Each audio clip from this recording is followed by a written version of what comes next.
Saya sejak mengalami krisis keuangan beberapa bulan yang lalu menjadi kembali concern dengan manajemen keuangan. Tapi video ini tentu saja tidak untuk mengajarkan literasi keuangan. Kalau kalian mau itu, saya sarankan kalian download saja aplikasi Ternak Uang.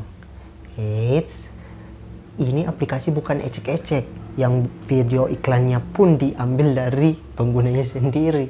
Mana videonya seadanya lagi. Duit tuh nyarinya setengah mati, ngabisinnya setengah hari doang kalau lagi hilaf, gila ya.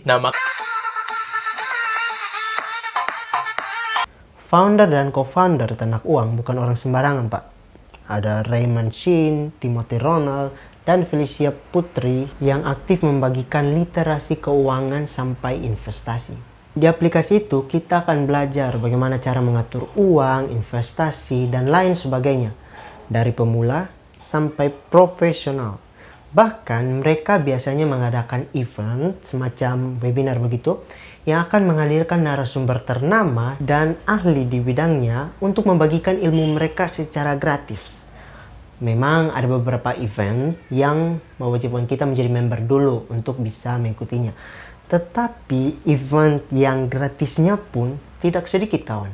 Sabar. Ini bukan video endorse. Aplikasi itu memang sebagus itu. Asli. Oke, kembali ke laptop. Hari ini saya akan membagikan beberapa aplikasi yang saya gunakan untuk mengatur keuangan. Sungguh, kalian tidak akan menyesal bila menontonnya sampai selesai. Halo teman-teman, nama saya Galang. Oke, langsung saja. Aplikasi yang pertama, Money Lover. Sederhananya, aplikasi ini adalah pencatat pengeluaran dan pemasukan keuangan. Saya pakai aplikasi ini dengan dua tujuan. Yang pertama evaluasi, yang kedua proteksi. Jadi setelah 1 hari, 1 minggu, atau 1 bulan, saya evaluasi uang saya ini habis di apa-apa saja. Bila ada barang-barang tertentu yang sebenarnya tidak perlu-perlu amat, bisa saya stop pembeliannya di hari berikutnya. Sedangkan proteksi, karena saya malas. Masa mau beli apa-apa harus catat dulu? Jadi daripada sebelum membeli sesuatu saya harus catat dulu, atau setelah membeli sesuatu saya harus catat lagi, mending sekalian tidak usah beli kan, supaya tidak usah catat-catat lagi. Hemat jadinya. Aplikasi yang kedua adalah M-Banking.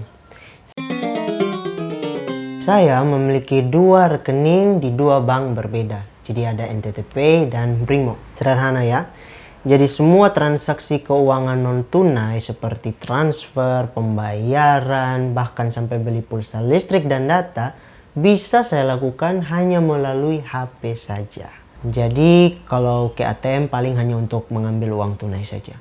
Oh ya, kalau kalian mau pakai M-Banking, kalian harus pergi ke kantor cabang terdekat supaya bisa diaktifkan. Aplikasi selanjutnya adalah Flip. Karena transfer antar bank masih sering saya lakukan, jadi mau tidak mau akan kena biaya admin. Tapi sejak saya pakai Flip, biaya adminnya bisa sampai 0 rupiah. Memang ada beberapa metode pembayarannya yang masih pungut biaya. Misal kalau kita mau transfer 100.000, jadinya diminta 100.501 rupiah. Sebenarnya 501 rupiah ini adalah kode pembayarannya. Tapi 501 rupiah ini pun akan dimasukkan ke dalam saldo Flip kita. Yang apabila nominalnya sudah besar nantinya, bisa kita cairkan melalui transfer ke rekening kita sendiri. Jadi sebenarnya biaya adminnya 0 rupiah. Sebagai tambahan, kalau kita pakai metode pembayaran menggunakan virtual account, misalnya virtual account Bank BRI, Briva, tidak ada lagi kode-kode pembayaran. Jadi 100.000 yang kita mau transfer ke bank lain, ya 100.000 itu juga yang akan terkirim. Mantap. Selanjutnya ada Link Aja. Buat yang belum paham, Link Aja, OVO, Dana, GoPay, ini merupakan aplikasi fintech atau financial technology. Sederhananya, perusahaan ini bergerak dalam pembayaran non-tunai. Jadi kalau dulu kita biasanya membeli sesuatu menggunakan uang tunai, sekarang hanya dengan mengisi saldo fintech kita sudah bisa melakukan pembayaran secara digital. Terus bedanya apa dengan M-Banking? Fintech ini hadir lebih dahulu daripada M-Banking. Atau kita sebut saja lebih tepatnya digital bank ya. Hadirnya financial technology seperti sebuah ancaman terhadap bank-bank konvensional. Karena mereka berpikir bisa saja orang tidak lagi menggunakan bank sebagai tempat untuk menyimpan uang mereka. Karena lebih praktis bila menyimpan uangnya di fintech. Yang salah satu keuntungannya kita tidak perlu lagi capek-capek pergi ke bank cabang terdekat atau ATM untuk bertransaksi. Sehingga hadirlah digital bank untuk memenuhi kebutuhan nasabah yang praktis tadi. Bahkan sekarang ada digital bank yang tidak memiliki satu pun kantor cabang. Jadi benar-benar 100% digital bank. Jenis bank ini biasa disebut neobank.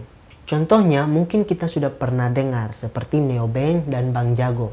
Karena tidak memiliki bank secara fisik, jadi mereka bisa hemat di biaya infrastruktur, hemat di pembiayaan karyawan, karena kan sebagian besar dikerjakan oleh AI.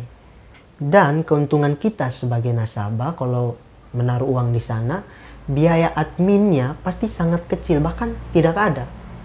Ditambah lagi kemudahan mendapatkan layanan perbankan secara personal hanya dari HP kita saja. Kalau kalian tertarik dengan topik ini, Dr. Indrawan Nugroho sudah menjelaskannya secara terperinci. Tenang saja, seperti kebanyakan orang pintar lainnya, beliau juga menjelaskan sesuatu yang sifatnya rumit dan kompleks dengan bahasa yang sederhana dan mudah dimengerti. Kalian bisa cek videonya di sini. Oke, kembali lagi ke Link Aja. Link Aja ini merupakan salah satu fintech buatan dari Telkomsel. Jadi sebagai pengguna Telkomsel, saya mendapatkan keuntungan lebih-lebih ketika membeli pulsa paket, pulsa biasa, pulsa listrik, dan lain sebagainya. Kalau kalian lebih suka OVO, GoPay, Dana, dan lain sebagainya, ya silakan saja. Kalau saya sih lebih suka Link Aja. Aplikasi yang terakhir adalah Bibit. Ini adalah aplikasi investasi reksadana. Wih, jadi sekali sembahas. Buat yang belum paham, investasi itu kita tabung uang kita dalam jangka waktu tertentu. Biasanya lama, 1 tahun, 2 tahun, 5 tahun atau lebih. Yang pada saat yang sama, uang itu akan dipakai oleh perusahaan yang kita percayakan untuk mengelola uang kita itu. Yang apabila perusahaan itu mendapatkan profit, kita pun akan mendapatkan keuntungan dalam bentuk persentase dari uang yang kita investasikan. Istilahnya itu adalah return. Nah, kita bisa lihat estimasi return yang akan kita dapat dalam bentuk persentase selama 1 tahun. Jadi semakin banyak uang yang kita investasikan, maka persentase keuntungan kita pun akan semakin besar.